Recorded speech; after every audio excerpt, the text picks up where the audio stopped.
All right, peeps, we are back. We're back again. We're back again. We are back again. How are you guys doing? We like our day off? Did we like our day off yesterday? Not so bad, was it? Not too bad here. Not too bad. I'll make this little point here before I go into the wine, right? Because we've got the last of our Portugal series here today. I think we're gonna do a couple random countries in between, which are gonna be one offs like Romania, Bulgaria, just because I got some wine from them. But um, but before we get into the wine, I do want to just make a point. You know, why is it that I have the worst haters? Maybe it's like maybe it's a positive. I guess it's a positive, right? But the people who hate me, okay, who are the people who hate me? They're guys who do gay for pay on Grinder and who pass off, try to pretend that they're these alpha guys where they're fucking dudes. Okay, right? We talked about one before who was like that. And again, look, I don't care. Look, I know I got some gay people watching this. I don't care. I'm cool with that. The point here, these are like acting like super alpha, straight lady killers who are gay for pay, right? So Colty Bras gay for pay. You know, it was funny. Like I thought I knew this. I knew this, and then the other thing is I have allies. So I was like, I'm pretty sure that Colty Bras gay. He kind of seems gay. He kind of seems like a guy who fucks dudes, but I have so many allies that people just, the internet never forgets. Yeah, Troy Francis too, right? Internet never forgets. So of course, these people all congregate in their own little corner, little psychopaths, okay, psychopaths and liars, making up, the amount of money they're making up where their money's coming from.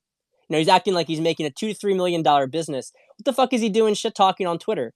If I was making $2 to $3 million, do you think that I would be, making fun of some dating coaches? Like, it's like, this is not the first time he's like, shots fired. So, but these people, you got to understand, this is a really important thing to understand about the manosphere, right? The manosphere will split over the election, but actually what's going to happen is half the manosphere will cease to exist because the people who get on board really anti-Trump, like everybody who goes anti-Trump, is going to see their reputations completely destroyed in the coming fire. Okay, they're going to be completely fucking destroyed. So, but it's funny because I am not somebody, I do not pick fights with people, guys. There's a lot, I see a lot of bullshit on Twitter. I don't pick fights. I don't pick fights, all right? People have their own path. It's not my deal, okay? But you would think that these people would know not to fuck with me at this point. You think they know it because what are they going to get on me? They make fun of my hairline. Like, that's the best you got, dude? That's the best you got is to make fun of my hairline? While you're fucking dudes, you really want to come at me when you are doing gay for pay and your business doesn't make money? You actually want to come at me about my hairline? So anyway, whatever. These guys are clowns. They're clowns. This is like, and this is it. It's the great reveal. You can take a lesson from this. I don't want to, compare myself to the God Emperor himself, but it's similar dynamics. They've been looking for shit on Trump. They keep coming after Trump with, oh, you did this, you did that, you did this. And it's all like bullshit. It's all bullshit. Meanwhile, they're pedophiles, right? They're Satanists. Meanwhile, they're doing all this sick, disgusting shit. And you'd think that, can't you just shut up? If you're doing this stuff, can't you just, not try to pick a fight with somebody who isn't like that? But here's the thing, guys, and this is the lesson, is that it doesn't work that way. It doesn't work that way. That's the thing. Demons, okay? Demons, people who have been infested, people who have all this sort of bullshit in them, evil people, bad people, feel the need to attack you if you're not like them. They feel the need to attack you if you're not like them. It's a very important lesson, okay? And this is why one of the most important things you can do as a man, as a woman too, as a human being, if you want to avoid being assaulted by these people, is that you got to be clean, because what they do is they find the single piece of bullshit that you put out there. The single piece of bullshit about you, and they grab onto that and either blackmail you for it. That's how they control you. That's how the cabal has controlled so many people. If you self purify, if you own your shit, what are they going to do? They can't do anything. Okay, that's the only reason Trump's been able to do this, is because Trump's clean. Trump's actually fucking clean. Paul Publisher, of course, yeah, Paul Publisher, guys. I have a video with Paul Publisher tomorrow. We're gonna be talking for almost 2 hours. We're gonna be talking about everything that's to come, and I'm gonna be, you guys hear me a lot, so focus is gonna be more on Paul, and he's gonna be. I mean, you guys want to. I'm telling you, it's a much watched TV. But we're gonna get. I just want you guys to understand this is a normal thing you go through, and this is why deep work. This is why purifying yourself is so important, because you're just untouchable. I have never pretended to be something that I'm not. Okay, I've never pretend. I don't pretend to not be losing hair. I pitched a hair product, right? I don't pretend. No one can attack me on these things. No one can attack me on these things. And they don't get it. It frustrates them because they're so distorted themselves. There's so much like self contempt and so much like, I'm such a disgusting piece of shit. They want to drag you down with them. They just can't do it. They can't do it. They can't do it when you're pure. So let's talk a little bit about the wine, just a little bit. This is one of my favorite dessert wines. I think it's probably my favorite dessert wine out there. And the reason why it's my favorite dessert wine out there, or fortified wine at least, is because what? Why is it my favorite? Do you guys know? Why is Madeira my favorite wine? I've mentioned it before. Fortified wine. Why is it? You guys can post here while I try to find the page. No posts? This is Madeira right here. Okay? So Madeira, and you can see right here on the map, Madeira is a nice little island chain. So this you see right here. This is the Azores, okay? And Madeira is right here. So these are a couple of island groups that the Portuguese got. You can see right here. Bro, wine is my energy drink. Although I do like the occasional energy drink. So you see these little steep slopes here. So guys, Madeira is a fortified wine, and it came about in a very interesting way. So these little islands, the main island of Madeira, which is actually the island that's called Madeira. The other islands have separate names. They're not as important. So we're going to focus on Madeira. Okay. I know. We're having fun here, guys. We're having fun. So Madeira, discovered by the Portuguese around 1419, I think, and they had a big forest on the island. It was actually, I don't understand this geographically, but the islands near Madeira in the Madeira archipelago, they are very dry. But Madeira itself gets very wet, so I don't understand the wind currents because they seem quite close to each other. But the Portuguese lit the island on fire, and the island burned for years. So it was already a very fertile island, and then it became even more fertile afterwards because you had an entire forest basically fertilized it. And they planted vines here, and because of the hotter climate, these wines were not really well suited for table wine, right? But they did produce some acid because you did get some cool air on the front part of the island, and basically they would make this thing called Madeira was discovered accidentally because they would take the wine, and since the port of Madeira, Funchal, was this big sailing port basically, and the Brits used it quite a bit because Britain and Portugal had a very close relationship, and so they would stock up on Madeira. And so what Madeira was wine, and they added some brandy to it to fortify it for the journey, right? So because the more fortified the wine is, the less it's going to spoil. But what was interesting about this is that as these ships would, remember they were sailing boats, as they'd sail across the equator, they would superheat up. And, or the wine would be in these barrels under the hold, or it get very hot in the equator. and it actually mellowed out the wine quite a bit. And so what you got was this really great wine called Madeira, which literally, and this is why Madeira is my favorite, literally never goes bad. It'll never go bad. When they find Madeira from the 1700s, it tastes just as it would have tasted because the wine has already undergone its entire process. There's no aging process to it. So, well, actually, okay, I don't want to say that. There isn't, I don't want to say that. There is an aging process. Madeira does age, but it doesn't spoil.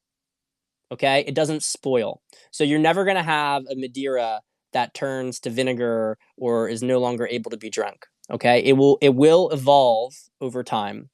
Now, I don't have, unfortunately, a vintage Madeira with me right here, but I have two versions. I have just a standard kind of Madeira, which you can see is brown, darker brown, and then you have a lighter brown one called rainwater. Now, rainwater is a subtype that's mostly only common to the United States. And guys, remember, in the United States, before the Revolution, Madeira and rum were very popular drinks. You go to City Tavern in Philadelphia if you want to find that out, because the colonies were British colonies. So they took things from other parts of the British colonies. Whiskey didn't become an American thing until after American independence because they got embargoed from wine, Madeira, rum, etc. So rainwater, apparently the story is that Savannah, Georgia, which was the big spot in the United States for Madeira, that was where the big import spot.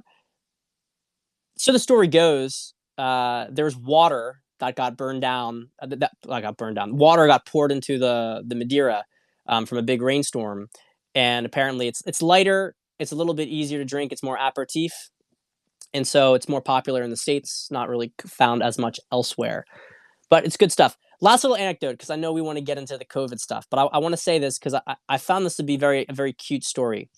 There is a small island off of Madeira where they grow Madeira grapes, right? They grow. I mean, it's not worth getting into the small types of grapes because it's like mostly Tinto Negro. It's very marginal type.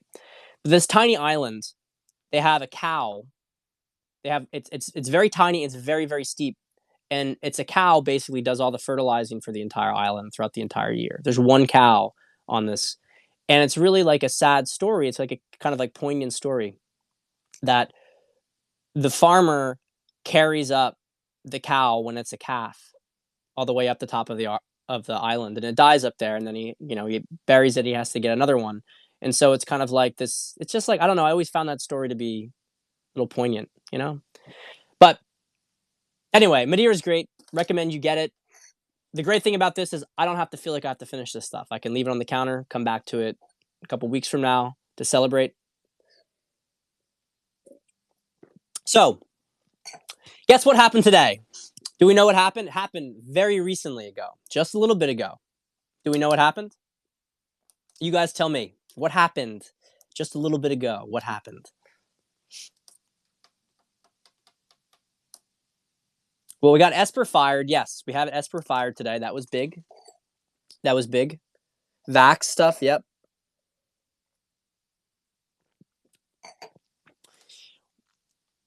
Defense Secretary, yep, that's Esper. Arizona stuff going down. Court info was presented, exactly.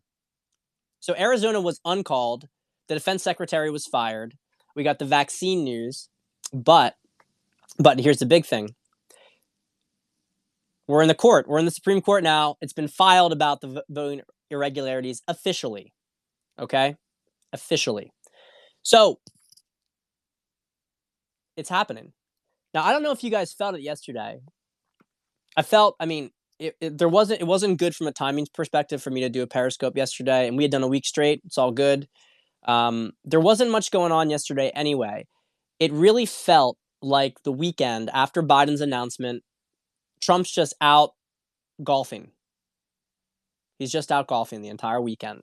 He's chilling, and the energy felt good. But then on Sunday, there started to be something that was intense, and I could feel it. I could even feel a little bit. And it doesn't affect me. It doesn't affect me and make me upset. But I started to feel like, I'm getting this anxious surge hitting me, and It's like, what's going on with this? This is interesting. And I was talking to Paul, and yeah, it was an uneasiness, and Paul felt it too. And I was talking to to one of you guys here, and we was talking about he had heard about this phrase like the Stargate was closing that night. Um, I don't know exactly how to put that, what and to what extent, how do you parse that, right? How do you parse it? But I can tell you, I kind of chilled and reflected on it, and I started to get the feeling. I tweeted about it yesterday that it really felt like they had been offered a deal on Friday, and then they went forward. They decided to not go with it. They had like their last chance, and they decided to not take their last chance. And so all of a sudden, we are on the trajectory. We're on the crash course. And I think when we talk about the Stargate closing, to me, it's like they can't get out now. They had a chance to leave and they can't get out. That's my interpretation of it. Um, but I can tell you, it felt like, okay, we're locked in. We're locked into the timeline.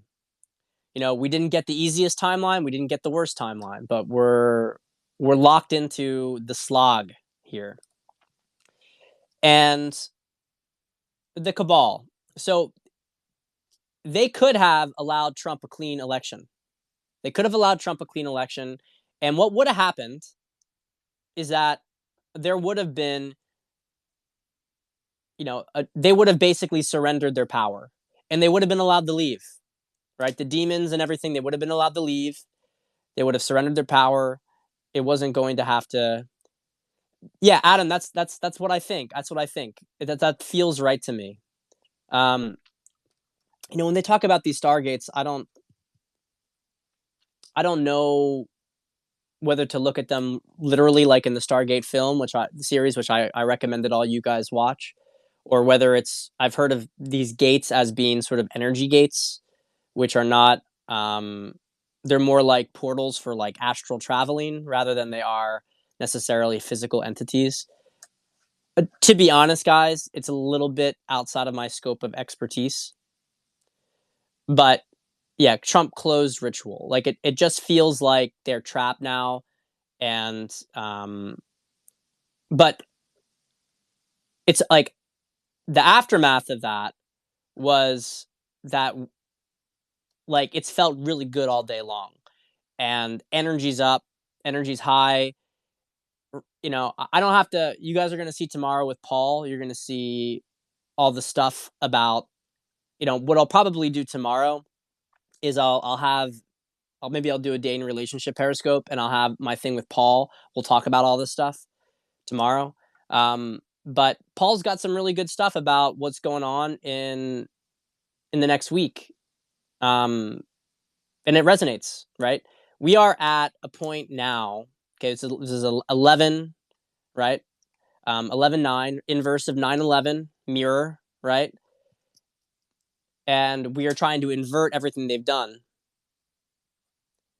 And we are in a place now where we're in Mars retrograde.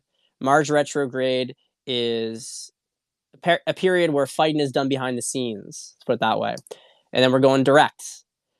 We're going direct around the new moon, the 15th. And you know what? I read a thread today that talked about how, legally speaking, there's like a 10-day lag after the election where you can't really do anything officially. But then after that, anybody's fair game. So I think we're going to see a lot of stuff brewing up behind the scenes this week. We're going to see more and more overwhelming evidence of fraud. You had Kayleigh McEnany on television today on Fox. They cut her off. Right, you guys got to stop watching Fox, except for Tucker. If you like Hannity, you can watch Hannity. There's a couple others. Lou Dobbs is good. I think Judge Jeanne is good. I don't watch them. I only watch Tucker. But basically, yeah, Fox stopped her. Fox cut her off. Said, well, we don't have any evidence of that, so you can't do anything with it. Right? I do not. Tucker is not cabal. If Tucker's cabal, then I'm way off. I'm way off on everything. Tucker is probably the only one who's like I can feel pretty certain about is not cabal. He's and again, when we talk about cabal, we have to talk about levels of cabal. Like, does Hannity have some cuffs on him? Maybe he has little couple cuffs on here. Tucker's a man. Tucker's extraordinarily of the light. I mean, his light energy is incredibly powerful, guys. Incredibly powerful. So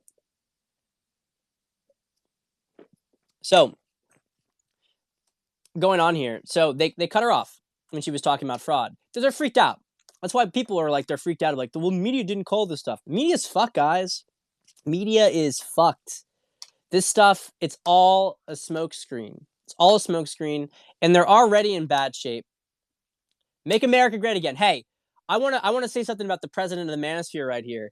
The president of the manosphere is showing massive leadership. We have so many people in the manosphere who have just been total pussies rolling over. And, you know, president to president, Anthony's been crushing it. He's been showing people what leadership's like. So, just wanted to give a shout out to the man himself. But yeah, they're fucked. They're fucked. I mean, and I'm braced for it, guys. I am braced. I'm braced for the ride. And this is one of the things. I have a thing I want to talk about. I had a question from somebody I want to address. But the main thing I wanted to emphasize, Rollo Tomasi is not cabal. Rollo Tomasi is just, I mean, he's a negative entity individual. He's a negative energy individual. He's I don't think he's frankly big enough to be cabal. But they don't mind his message, which is why he hasn't been censored. They don't mind his message. They don't mind his negativity. So, but I mean, he's not big enough to be cabal. Like, come on, this guy's he's a fucking loser. He's a fucking loser. Like, don't even elevate him to that level. Like don't even give him the credit of being some sort of evil genius. He's just like midlife crisis loser. So, and there's a lot of them like that, man. And they're all going to get smoked out. Like Rich Cooper going to get smoked out. They're going to get smoked out the next couple of months. This is the big revealing. Everybody who's a liar and a bitch, totally out of the picture. The new world energies will not support these kind of people. They're not going to support it. It already hasn't been supporting it. They're already getting quarantined into little groups, but they're going to get squeezed out of existence. I'm not saying they're going to get killed. I'm just saying their presence will be squeezed out of existence. So yeah, we're in a the president of the manosphere is draining the swamp, guys, and it's and we're doing a good job with it. We're doing a good job with it. I don't know about Tom Terreo. I don't think he's cabal, but he might be he may have his own issues. But anyway, look, I'm not gonna like go through who's cabal, who's not. Cabal is a small group, guys. It's a small group. It's a small group.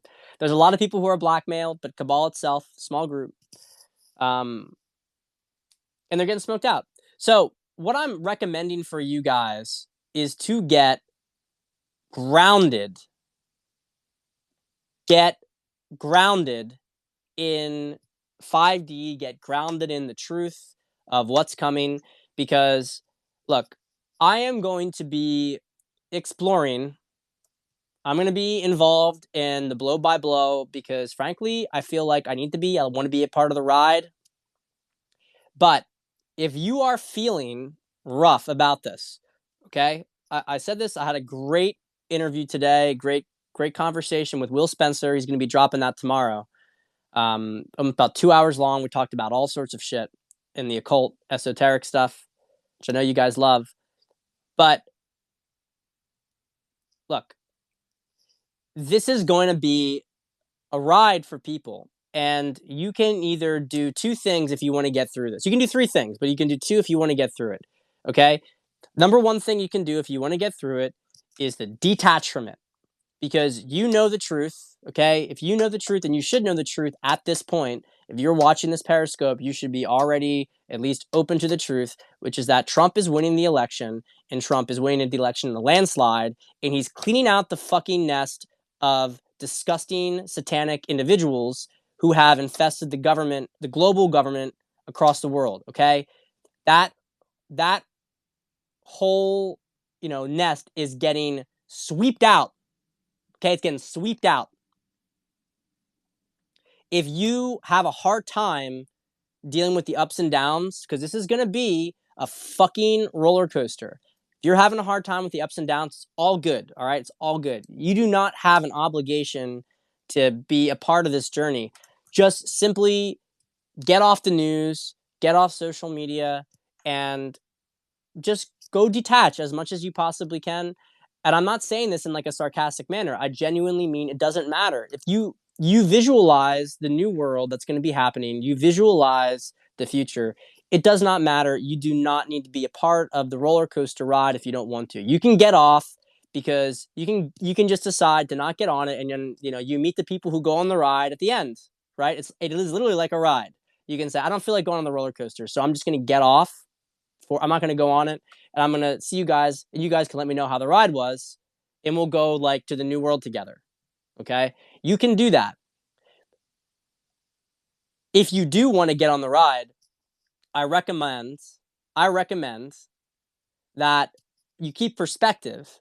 Okay, you got to keep perspective here, because you can very easily view this experience as being a fucking nightmare or the time of your life. Okay, when this is a thing when it comes to talking to girls, right? You can either, if you get approach anxiety, right? You can either interpret these sort of feelings as anxiety or excitement. Like everything, it's energy, it's tension, and how you decide to frame it is up to you. Personally, I find this fucking amazing. To me, it's like it's the most fun I've ever had. Okay, it's the most fun I've ever had. I am so detached though from the drama that, like, if because there's a lag time with all the betting stuff and I have to liquidate some assets, I don't even give a fuck. Like, I don't even give a fuck, because I know what comes next. I don't care about the tax liabilities. I know what comes next. I also frankly think I'm building up a big enough reputation that I can afford a little bit of a tax penalty. It doesn't really make a big fucking deal to me. We are in an incredible, incredible time, and you should be enjoying this. These are people who have been fucking you and your ancestors over for centuries. They've been doing it for fucking centuries. And you get to see them fucked. Okay? I'm cursing a little bit here. But I'm just amped today, guys. I'm amped. I'm amped to see the downfall of these people. And I'm not necessarily amped to see what happens to the people who have been deluded. But let's just say I am, I have compassion for them and for their situation, and the fact that they've agreed to this stuff. Although I think that blows my mind that these people are so asleep. But they're gonna have a rough month ahead, 2 months ahead. They can have a bad time. I'm gonna have a good time. I don't know about you guys. I'm gonna have a good time. Like, this is not anything to be worried about. It's not anything to be afraid of. Like the timeline is so locked in at this point.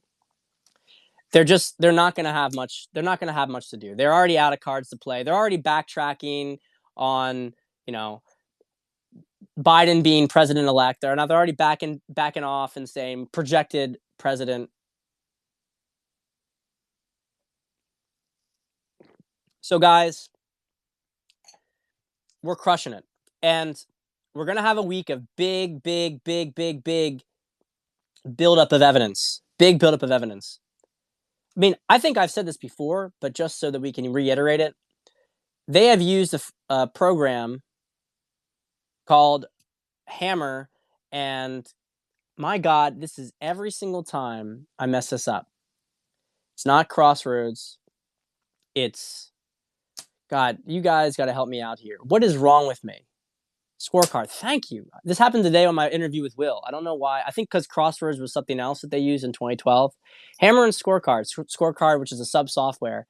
And they change votes in at least 30 states using Dominion voting software programs. And you can see it real time. You can see when they switched I believe it was in Georgia. You can see when they switched 16,000 votes or 19,000 in one direction, the same amount got added to Biden that got taken from Trump. I mean, they're idiots. They're idiots. But you know what? They're desperate, is actually what the situation is, because they were in such a bad position on election night. So Dominion is a computer program. It's not like it's a company that runs the vote tallying software, so vote tallying machine. So you put the paper ballots in, and they count the vote. So they're just manipulating the vote numbers from that. It's audited because, I mean, we can get into levels of conspiracy about how deep Trump was into this, but we have a branch of DHS, CISA, which monitored all these things. Okay, so they probably monitored the entire thing that went on with the Dominion software. I mean, they've known a lot, guys. They've known a lot, and it's gonna come out. It's gonna come out. It's coming out. It's coming out. So, look, I've said this before, but be positive individuals for the other people in your life, because boomers don't get it. They're not. Most of them are not activated enough. Their DNA is not activated enough to see it, to see the big picture. They're too demoralized from years of social demoralization programming. You need to be lights for these people, okay? You got to bring that confidence of youth, right? Confidence of youth. And guys, like, it's easy win, okay? Everything that they do just destroys them further. Everything they do just destroys them further. So, we've got a good week coming up. The big booms are going to be hitting the 15th, most likely, 14th, 15th, around then. That's when Mars goes direct. That's when Trump goes direct. And I do believe we're going to have confirmation Trump is president by Thanksgiving. But that's just the beginning, because we have other races, we have recounts. He only has to flip one or two states to get him to be president. And then after that, it's going to be like, well, actually, the fraud's a lot deeper, so we're going to hit everything else. That's what I think how it's going to play out. The scope is narrow now on these 6 to 7 swing states, and then it starts to expand to be a much, much bigger part. So, I had a good question today. Yeah, just in time for Thanksgiving family conversations. But you know what? I think that a lot of people are waking up to this stuff, because what did you find out in the last week with Biden? I mean, they can't even fucking wait. They have Black Lives Matter and Antifa already attacking Biden supporters. Okay, can you believe this shit? They're attacking Biden supporters because they have to attack something. They have to attack something, right? They'll attack their own. That's the way it is with evil people. You put them in a cage together, and they'll just eat each other. That's it. That's how it works. So that's why people are so naive to think that this wouldn't get worse. I mean, people who are like, this election, it doesn't really matter. Just get, politics are stupid. Like, Antifa's going to target it. If Biden had won this election, if we were on that timeline, my friends, they would have been out to kill us. They would have had their NKVD little fucks out there to kill us. They're compiling lists of our names.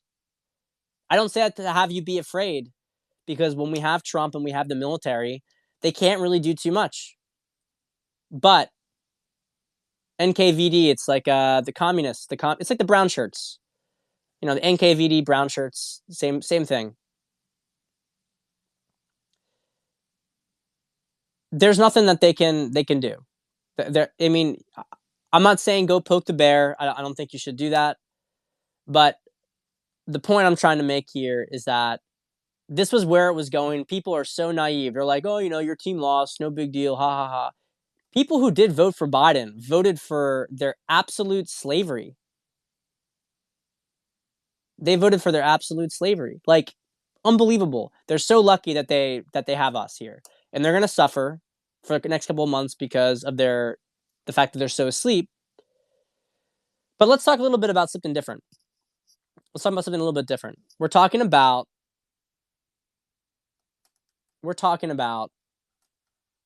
Russia here. I want to talk about Russia. I got a good question about Russia. So I was asked about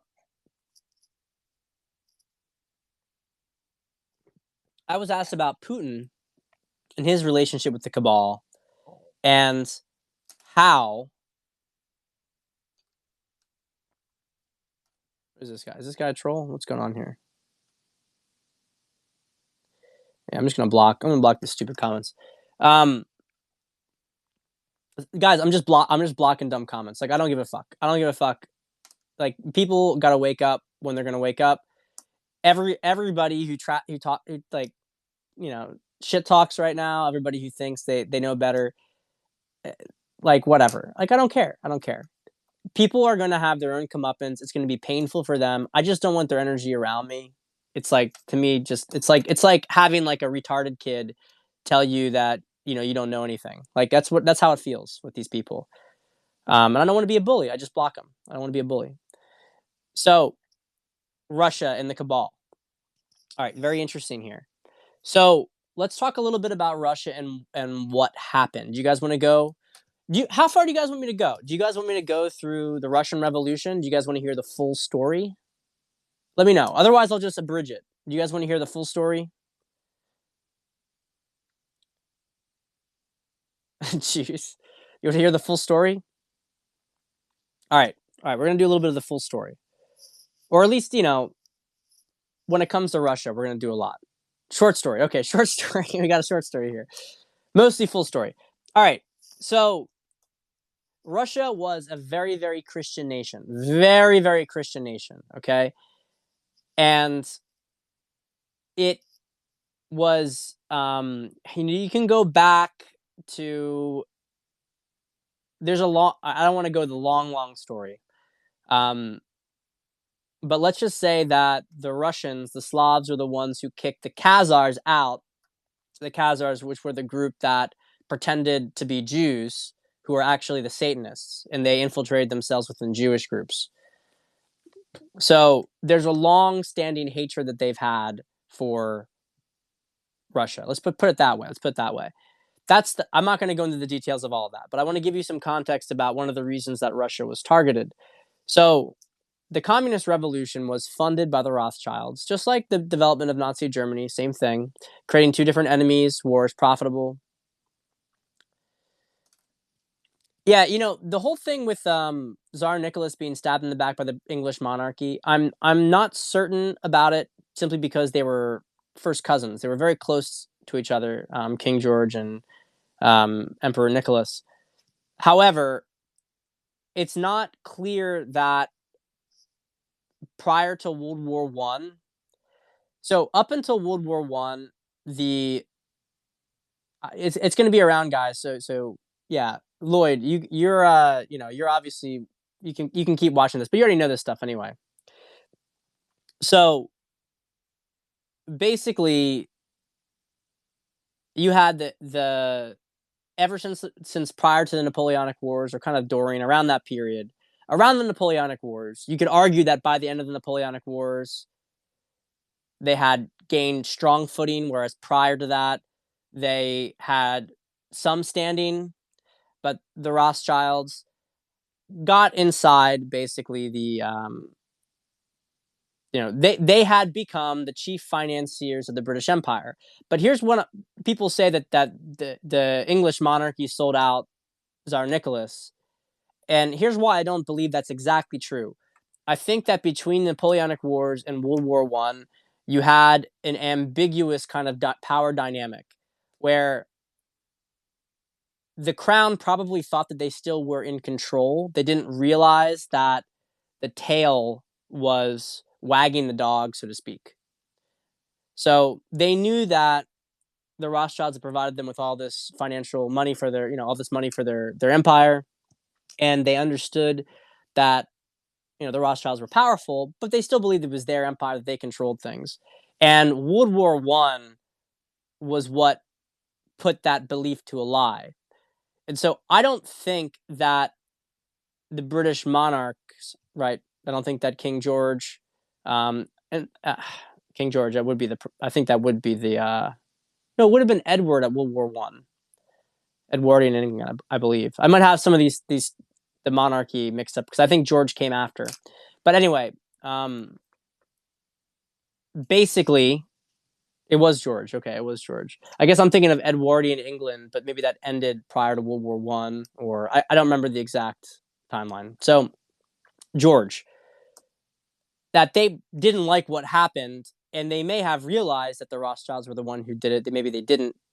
Um, but the point here is that the Rothschilds themselves knew it perfectly well what they were doing, and they bankrolled Lenin, this sort of fucking loser, like a lot of these communists are, just fucking losers, fucking dilettante losers who want to change the world but can't even change like a remote basic aspect of their own lives.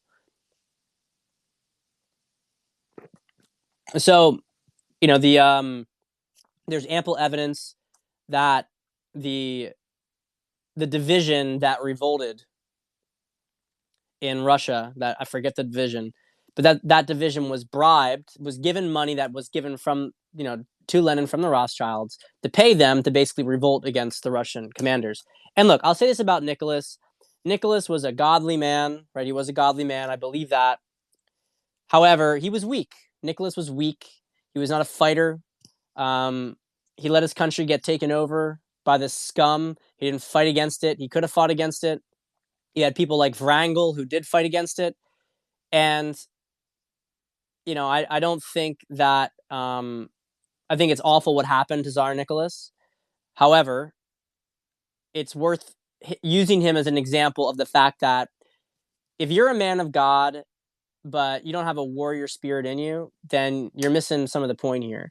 You got to fight against evil wherever it hits. You got to fight against it. And Tsar Nicholas did not. No, I don't speak Russian. I speak Polish. So Tsar Nicholas's family gets assassinated. Russia goes into the civil war.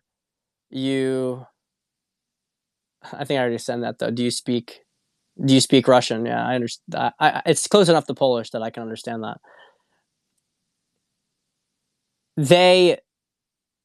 They proceeded to just basically destroy the entire Christian heritage of the country, and then of course they wrecked the Germans who were there. And people don't know this.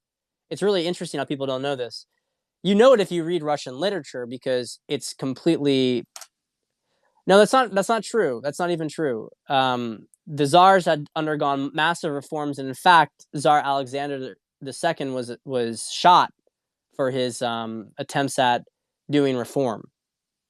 And then you had Stolypin, who was in I think 1910 or 1911, and he was the premier basically of Russia. And he was going to do massive reform, and he was assassinated too. So people did not want. There were forces that did not want the serfs. They did not want an integration of the serfs. So a lot of these things we hear about dictator, this is actually communist propaganda that we have been inculcated with. It's much more complicated. I'm not saying that serfdom, we should have supported serfdom. I'm just saying you have to look at things in the context of their time. You have to understand. Yeah, you just have to understand a little bit more of the situation.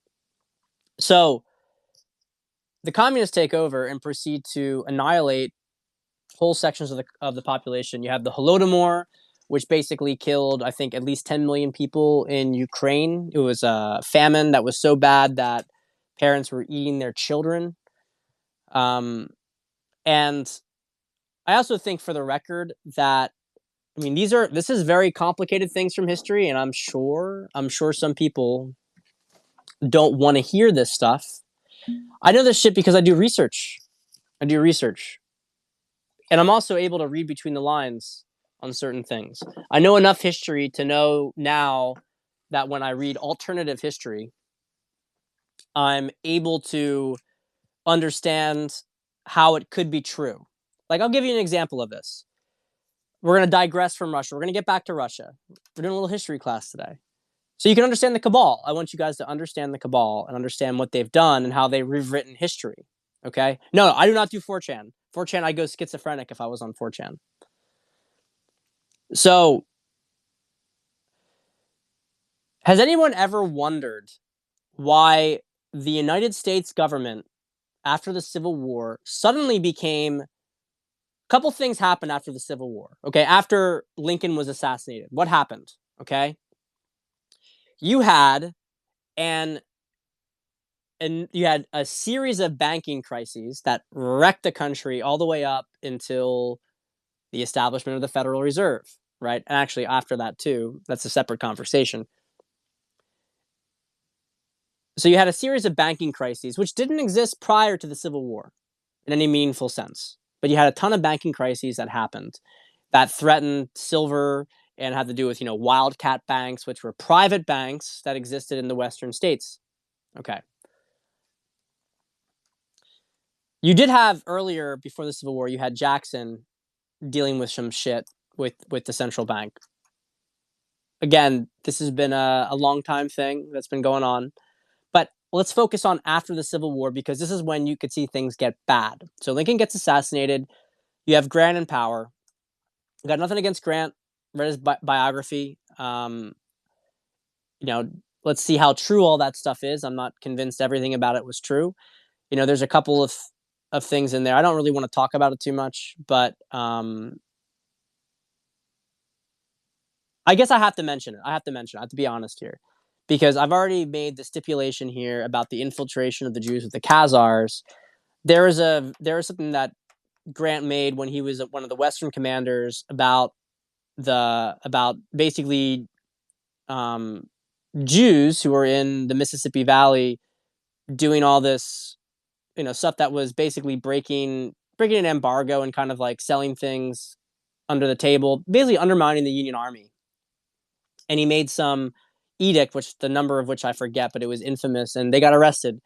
Now, in my biography that I read, this is very much explained away, and he has a change of heart, and he disavows all this stuff. Um, so I really want to emphasize here. I really want to emphasize this because I don't like people being like, I'm all about nuance. I don't like spurgy shit. Okay, there are you could just cannot. We have to talk about subversion in groups, and we have to be honest about it. The Jews are a heavily subverted group because the Khazar Satanists chose Judaism, and that's how they hid, and they hid among the Ashkenazim. That's their storyline. That's one of the things. Now, there's I could say the same thing about Catholics. I could say Catholics are compromised because the Pope's a Satanist, which he is. The Pope is, but that would be generalizing all Catholics. Okay. However, when you see these things throughout history with Jews and Jesuits have had quite a bit of connection because of their connection to secret societies. Okay, that's not about the regular people. Jews were killed in the Holocaust. 6 million of them were killed. A huge number of them were killed. That was the dark part of it, was that some of their own brethren in the Khazars were part of the people who sold them out. Okay, so but I was saying all this stuff to try to give you guys an indication. You see in American history after the Civil War, you see this situation here where suddenly the United States government becomes extremely corrupt and extremely compromised, right? Does anyone remember that? The Gilded Era, where suddenly corporations control everything in the United States, and the United States goes from being a relatively, decent. I mean, obviously the Civil War sucked, but prior to that, you had differences of opinion. The legislators, for the most part, were representing their constituencies. And then you had, in the Gilded Era, you had a period where up until Theodore Roosevelt, you literally had a group that controlled pretty much everything in the country, explicitly. And they used tons and tons of immigration for slave labor. Does it sound familiar? Okay. So we take this in our history to simply be something that occurred. But then when you read alternative history, like the 1871 Incorporation Act, when you find out this whole thing about how actually in the aftermath of the Civil War, the United States government took loans from international bankers, which they had never done before, and they were kind of implicitly forbidden from doing, but the Union had to do it because it was so bankrupt from the Civil War, and that the United States was forced to sign this Incorporation Act, which basically made the United States into a corporation, which is why we have the District of Columbia, which is the legal headquarters of the United States. Okay? The District of Columbia was created in the aftermath of that as a result of this stuff, as a formal district, right? And that within this district, there was going to, they had the obelisk and everything that was being produced during the Civil War, right? Okay. So you read between the lines and you start to see that, well, if the cabal did take over the United States, or at least, they had this sort of contract signed with the United States secretly, if this had occurred, what would the United States look like? How would it look? And you can see the late 1800s to early 1900s look quite a bit like something that the cabal has controlled, and kind of out of nowhere. Like, hard to imagine how it happened to that extent when you compare it to pre-Civil War United States. So this is what I mean when we talk about reading between the lines of history. They're not going to say in a history book, and then the 1871 Incorporation Act, the Queen of England became the primary, creditor to the United States. They're not going to say that shit. Okay, they're not going to say it. But I can also see that here's another tidbit here, reading between the lines, after the Civil War, okay, the Civil War the English backed the Confederacy. They backed the Confederacy financially. They almost joined the war in on the Confederacy side. The Civil War, in fact, itself was the Confederacy was encouraged from the United Kingdom. Okay, so that's a whole other thing, right? So let's go to tell you to stop using foul language. Yeah. So basically, what you have happen here is you have this situation where I lost my train of thought here. Let me get this back. The United States and the United Kingdom didn't have very good relations. The United States and the United Kingdom didn't have good relations. Okay, we had a situation here where we had the War of 1812, and then after that, we had a bunch of tense situations with the United Kingdom. Then we had the United Kingdom explicitly backing the Confederacy. Okay, the population did not, because the population was anti-slavery, and that became a difficult political situation for the British government when it came out that the British government was actually supporting the Confederacy, because they also, you could make a very simple economic argument, which people have, which is that the British Empire needed Southern cotton, right? Southern cotton, and when and the fact that they were going to get rid of slavery, that threatened the Cotton Empire. Which, by the way, guys, history is interesting because so much of British imperial policy in Egypt, which I'm not going to talk about, was directly caused by the American Civil War, because Britain had to get involved with Egypt to get an alternative source of cotton. But just to give you an idea of just how wide this scope can get, it can really fall down a big rabbit hole here. So the history of the Middle East and Britain's involvement with the Ottoman Empire is directly resulted to what happened with the South in the Civil War. But you have the Civil War situation, and basically after the Civil War, miraculously, suddenly the U.S. and the United Kingdom are best friends. All of a sudden, they're best friends, and it's one of those things that you could imagine might be the case. Like, think about this for a second. The United Kingdom backs the Confederacy in a civil war that kills 650,000 Americans, okay? To this date, the American Civil War, when America had probably tops 30 million people, okay, killed 650,000 people. The United States had less than 10% of the population of today, and more people in that war have died than every other war that the United States has fought in put together. Okay? So you imagine a war like this, which completely fucked the United States. And you had the United Kingdom, which we had already fought 2 wars against. And then suddenly, after the Civil War, U.S. and United Kingdom are on great terms. They're best friends, no issues. You have a little fight over Vancouver Island. There's a disagreement because of a pig farmer. This is true, by the way. It's called the Pig War. and there's a fight over Vancouver Island, which is the island right between Vancouver and Seattle, and resolved very peacefully. No big deal, no big deal. We're besties now, UK and America. So when I talk about reading between the lines in history, this is what I'm talking about. There are some other things that could have occurred when you read alternative history. So I have made a very long tangent here, and I'm going to finish the main point, and then we're going to end the Periscope for tonight. I'm going to tell you the rest about Russia.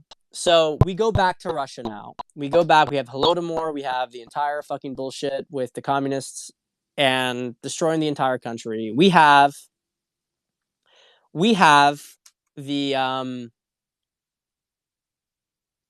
we have America. Just like they're rebuilding Nazi Germany, we have them rebuilding the Soviet Union. And then we have World War II. Okay, we have the communists. The communists still control Soviet Union. Fast forwarding through all of that stuff.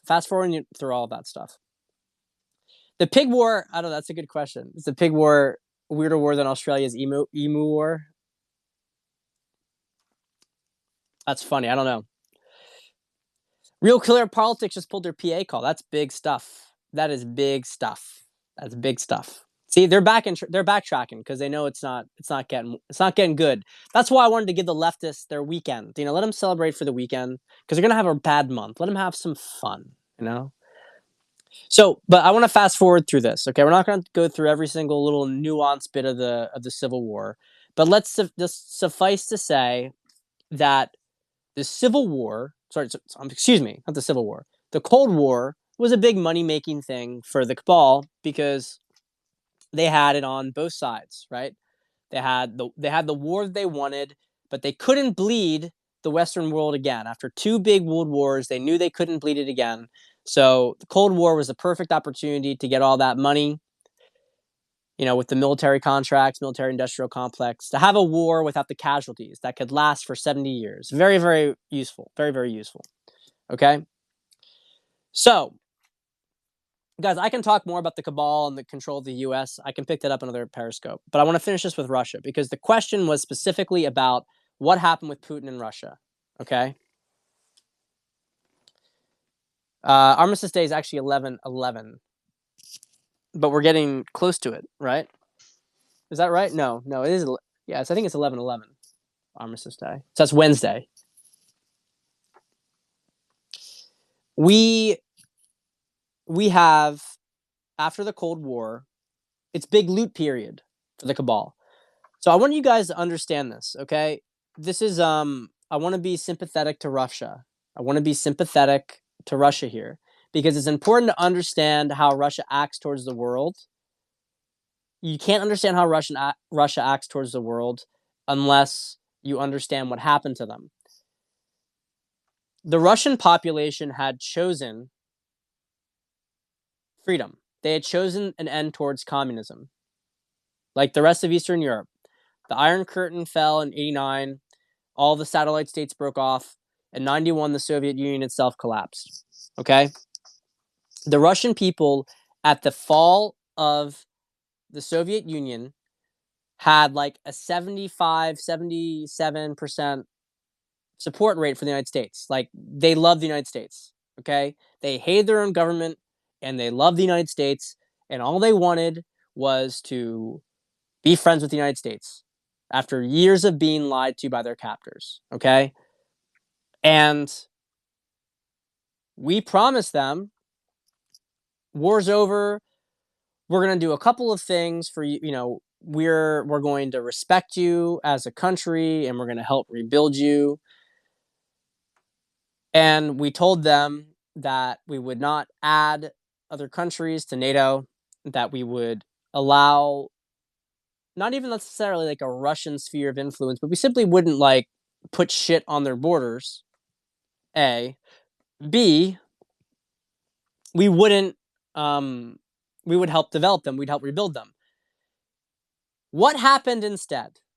Okay, what happened instead? Well, what happened was that the Soviet Union collapsed. Didn't just simply transition to a democratic country. It collapsed, so they lost a substantial amount of land.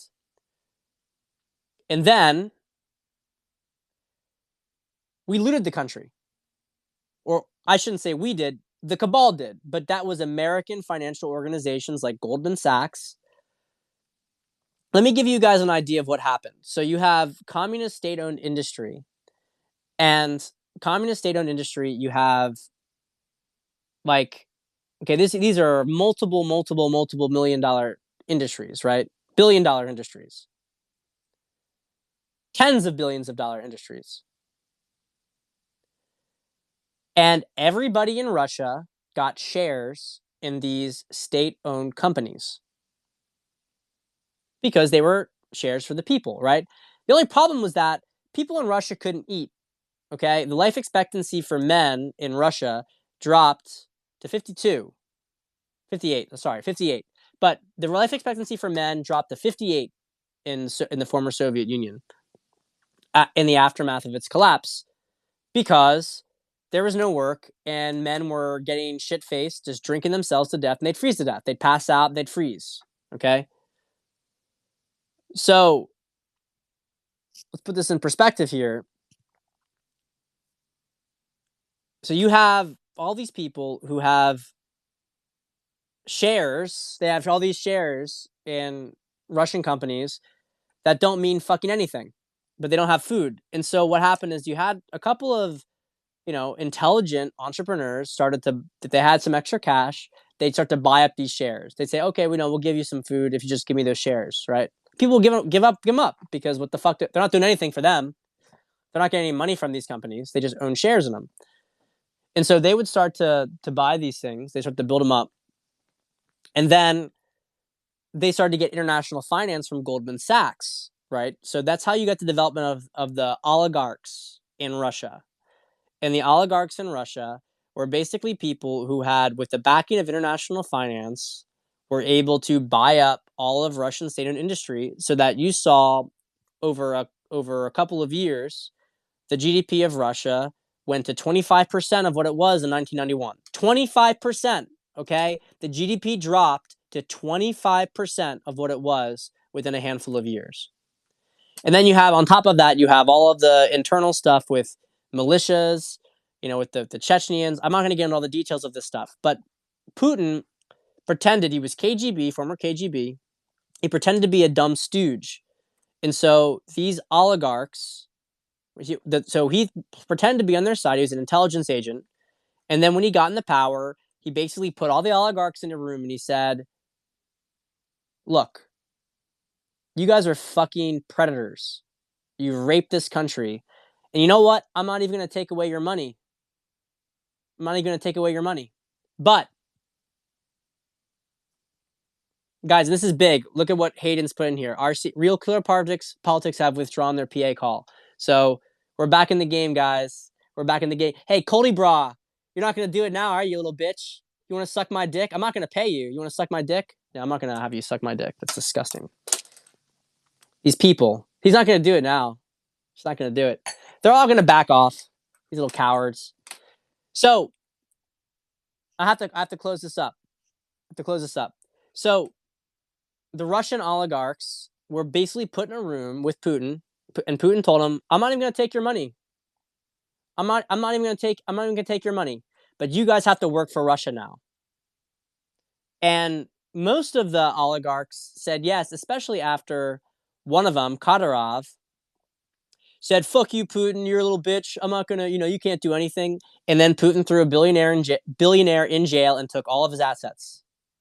And then you had other ones like, I believe Abramovich. There's tons of them, and they fled to London, where they basically took their money and they operated as cabal operatives. So when you see these people get poisoned by Putin, it's like, I'm not shedding any tears. Okay, Putin's trying to kill off these fuckers because they raped the country. And so you have to understand this with Russia. Now, how could Putin pull it off? Putin could pull it off because Putin was former KGB. And he had support of the intelligence apparatus in Russia. That's the only reason Putin could pull it off. Okay? In the same way that Trump can only pull this stuff off because Trump has support of people in the American intelligence community. Okay? You can't win four-dimensional warfare, psychological warfare without intelligence communities. You just can't do it. It's too easy for them to fuck with you. So Putin had all that backing. Now, the last thing about Putin, Putin is not a good guy. Russia is a mafia state. Okay, it's a mafia state, but Russia is not cabal. And the reason that the cabal hates Russia is not only because of the things that I told you about historically with the Khazars, etc., but the reason that they hate Russia is, and they hate Putin, is because Putin took back one of their biggest loot resources. Okay, they were going to loot all of Russia. They were going to spend the next 20 years taking away all their natural resources, treating them like some third world African country, and Putin took that away from them. And Putin basically threatens them. Putin is really, I mean, he is mostly defensive. It's mostly defensive for Putin, but Putin has incredibly powerful missile technology, and he knows what fights to pick and what fights not to pick. He knows what lines where he can invest things where he can't. But so anyway, Putin's not like a good guy, but he's not cabal, and both him and Trump want to get rid of the cabal. It's like the enemy of your enemy is your friend. So it's not to say like, I love Russia. Russia's the best. I mean, Putin did promote the Orthodox Church. He understands the importance of this. And maybe he's a better guy. Maybe he's just a very, very tough, ruthless guy and he's a little bit better but Russia's very corrupt. That's not to say that I would take Putin any day over the cabal. Any day of the week. So all these people who moralize about Putin, you're dealing with you are supporting some of the most evil people in the world. And Putin may not be the best guy, but he's not evil. Okay, he's not evil. He might be a little corrupt. He may like his power, but he's not evil. So anyway, guys, I gotta run to dinner. It was fun. We'll talk more. We got a fun week ahead. Take care.